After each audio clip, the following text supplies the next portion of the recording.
मेरी शादी एक बहुत ही खूबसूरत लड़की से हो रही थी। वो मेरे साथ स्टेज पर दुल्हन बैठी हुई थी।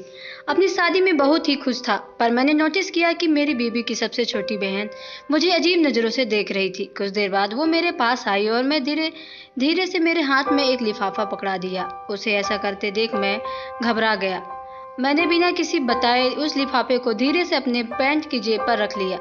शादी के बाद जब मैंने उस लिफाफे को खोला तो उसमें कुछ तस्वीर थी। उस तस्वीर को देखते ही मेरे तो पसीने छूट गए, क्योंकि उस तस्वीर में तो मेरा नाम अरुण है। मैं अपने घर का इकलौता बेटा था और मेरी दो बहनें थीं। मेरे पापा हम लोगों को छोड़कर दूसरी शादी कर लिए थे। उन्होंने एक बार भी नहीं सोचा कि हम लोगों का क्या होगा।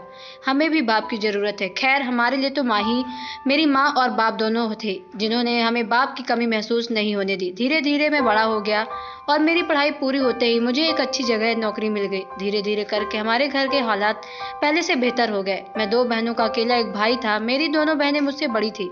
कुछ दिन बाद उन्होंने दोनों की शादी हो गई। उन दोनों की शादी के बाद अब लोग मेरी शादी की फिक्र होने लगी, पर मुझे शादी के नाम से चिढ़ थी, क्योंकि मेरी माँ बाप बूढ़ी कामयाब ना हो सकी। मैं बचपन से ही उन दोनों की लड़ाई झगड़े देखता हुआ आ रहा था। बचपन से ही मेरे दिमाग में बैठ गया था कि कभी शादी नहीं करूंगा, और मैं किसी लड़की को नजर उठाकर नहीं देखता, क्योंकि मेरी माँ ने मेरी परवरिश भी कुछ ऐसी ही की थी। उन्होंने पहले ही मुझे समझा दिया कि किसी लड़की को देखने से पहले अपने घर के बारे में सोच लेना, कि तुम्हारी दो बहनें, अगर तुम किसी के साथ गलत करोगे तो तुम्हारी बहनों के साथ भी गलत हो सकता है। मैं सख्त इंसान था, और ये सख्तियाना वैसे भी अपने आप जिंदगी में नहीं आ जाती। इसके पीछे तो बहुत से कारण होते हैं। जिस कंपनी में मैं काम करता हूँ थी, जो मुझे बहुत बिगड़ी हुई थी, वो बार बार मेरे आगे पीछे मटर रहती थी, जबकि ऐसी लड़कियां तो मुझे बहुत ही चिढ़ थी। मैं जितना भी उनसे दूर जाने की कोशिश करता, वो उतना ही मेरे करीब आती और मुझे किसी न किसी काम से बाहर ले जाती। कोशिश करती कि बॉस की वजह से मुझे मजबूरन उनकी बेटी के साथ जाना पड़ता। मेरे बॉस की बेटी बाहर जाते ही मेरे साथ अजीब बेगरीब हरकतें करने लगती। मैं जितना ही उससे दूर जाने की कोशिश करता हूँ, उतना ही मेरे करीब आती। एक दिन इतने दिन हद ही पार कर दी। उसने कहने लगी कि ये लड़की मुझे बिल्कुल पसंद नहीं थी, पर इसके साथ आना जाना मेरी मजबूरी बन गई थी। मैं तुमसे प्यार करती हूँ, तुमसे शादी भी करना चाहती हूँ। उसके मुंह से और ये शादी की बात सुनकर तो मेरे गुस्से का पारा हाई हो गया था। मैंने गुस्से से उससे कहा कि एक बात कान खोलकर सुन लो, शादी की बात तो अपने दिमाग से निकाल ही दो। तुम मेरे बॉस की बेटी हो, इसलिए मैं तुम्हें अब तक बर्दाश्त कर रहा था, वरना तुम जैसी लड़कियों को तो मैं मुंह तक ना लगाऊं। मेरे इस बात पे वो गुस्से से वहां से चली गई। अगले दिन मेरे बॉस ने मुझे इस नौकरी से निकाल दिया। मेरी नौकरी चली गई। जाने के बाद मेरी परेशानी बढ़ने लगी। नौकरी के लिए दर दर के ठोकरें खाने लगा। कुछ दिन यूं ही गुजरने के बाद एक दिन अचानक मेरे बॉस ने मुझे अपने घर पर बुलाया। मैं जाना तो नहीं चाहता था, पर सोचा चलो देखता हूँ क्या बात है। वहां गया तो देखा मेरे पापा और मेरे बॉस के यहाँ बैठे हुए थे। वो मुझे देखते ही खुशी के मेरे गले लगकर बोले, मुबारक हो, मैं तुम्हारा और नेहा का रिश्ता तय कर दिया हूँ। नेहा के पापा बहुत ही अच्छे इंसान थे। देखो, मेरा बरसों पुराना जमीन का झगड़ा इन्होंने सुलझा दिया। अपने बाप की ये बातें सुनकर मुझे बहुत गुस्सा आया। मैंने उनसे पूछा कि आप मेरे लगते क्या हो, मेरा और आपका रिश्ता क्या है कि बिना मुझसे पीछे पूछे आपने मेरी शादी तय कर दी। मैं इस रिश्ते को ठोकर मारता हूँ। यही कहकर मैं वहां से चला गया। कुछ दिन यूं ही गुजरते गए। कुछ दिन बाद मुझे एक अच्छी सी कंपनी में दूसरी नौकरी मिल गई। हमारी जिंदगी फिर से पहले की तरह। एक दिन अचानक मेरे पहले बॉस की बेटी नेहा सुकून से गुजरने लगी। रोते हुए मेरे पास आई और मुझसे कहने लगी कि अरुण, मैं उसे माफ कर दूं। जिसने मुझे अगर दोस्ती की होती तो ये निभाना तो पड़ेगा ही। अगर तुम्हें ये सही लगे तो एक दिन तुम मेरे घर जरूर आना। अगर तुम मेरे घर आओगे तो मुझे समझूंगी कि तुमने मुझे दिल से माफ कर दिया। अगले 2 दिनों बाद वो मेरे घर आ गया। उसने मुझसे बड़े प्यार से चाय नाश्ता करवा कर चाय पीते हुए मुझसे कहा, क्या हो गया मुझे पता नहीं। आंख खुली तो सुबह हो चुकी थी। मेरे सामने पुलिस खड़ी थी। मुझे एक लड़की के साथ जबरदस्ती करने के जुर्म में गिरफ्तार करके ले जा रही थी। ये सब इतना अचानक हुआ कि मुझे कुछ समझ में नहीं आ रहा था कि ये सब क्या हो रहा है। पुलिस ने मुझे जेल में बंद कर दिया। मैं हैरान परेशान था कि आखिर ये सब मेरे साथ कैसे हुआ। मुझे ये लगा कि मैं घर पर जाने की बजाय हॉस्पिटल गया। शाम होते होते एक मेरा दोस्त आया था। मेरा जमानत और अपने पूरे बॉडी का चेकअप करवाया। डॉक्टर ने बताया कि आपको काफ़ी मात्रा में नशे की दवाई दी गई थी। डॉक्टर की बात सुनते ही मुझे बहुत समझ में आ गया कि ये सब मेरे बॉस की बेटी नेहा का है, उसकी माफ़ी, जो सब नाटक था।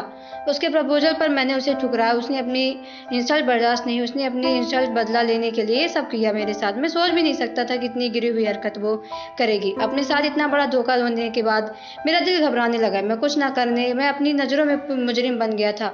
मुझे उस गुनाह की सज़ा मिली थी जो मैंने कभी किया ही नहीं था। किसी तरह अपने घर आया। मैं बहुत शर्मिंदा था कि अगर मेरे घर वालों को ये सब पता चलेगा तो वो कहीं मुंह दिखाने के काबिल नहीं होंगे।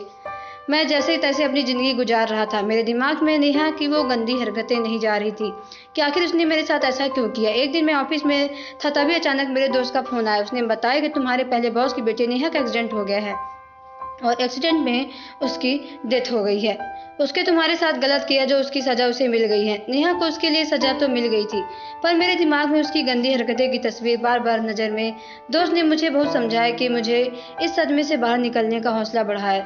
दिन में दिन घर वालों की मेरी शादी ज़बरदस्ती तय की गई। उसने मेरा साथ क्यों नहीं किया। घर वालों ने कई बार मुझसे लड़की देखने के लिए फोर्स किया, पर मैं लड़की देखने नहीं गया।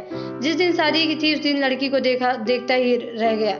दिखने में तो बहुत खूबसूरत थी। उसे देखने के बाद शादी के दिन बहुत खुश था, पर अचानक जब स्टेज पर पहुंचा तो नोटिस किया कि मेरी पत्नी की सबसे छोटी बहन अजीब नज़रों से देखते हुए उसने मेरे हाथों पे एक लिफाफा पकड़ा दिया था। शादी के 2-3 दिन बाद जब मैंने उस लिफाफे को देखा तो मैं घबरा गया, क्योंकि उस लिफाफे में मेरी और नेहा की कुछ पिक्चर्स थी जो मेरे घर वालों के सामने नहीं आना चाहिए था। मैं यही सब सोच रहा था कि तभी मेरी पत्नी बहन सोनिया का फोन आया। वो मुझसे कहने लगी, जिस दिन आपकी मेरी दीदी की शादी थी उस तस्वीर के बारे में मुझे उस दिन पता चला। अगर मुझे ऐसा पता चला होता तो मैं शादी नहीं होने देती, इसलिए मैंने धीरे से वह तस्वीर आपको पकड़ा दिया। आप अपने कारनामे देख लीजिए, उसके बाद मैं आपसे पूछूंगी कि आपने मेरी बहन के साथ शादी उन्हें धोखा क्यों दिया। मैं अपनी सफाई देते हुए उसे कह रहा था कि ऐसा कुछ भी नहीं है, मुझे फंसाया जा रहा है। उसने कहा, ठीक है, आप वहीं पर रुके, मैं घर आती हूँ। यही कहकर उसने फ़ोन काट दिया। मेरे कमरे में बैठा हुआ मैं परेशान था।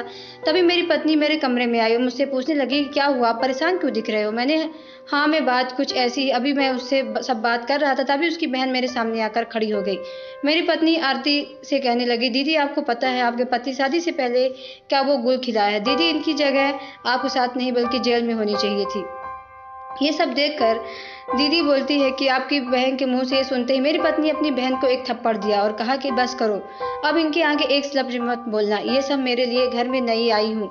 शादी से पहले अरुण जी क्या था, उसके साथ क्या था, मुझे उनसे क्या मतलब है।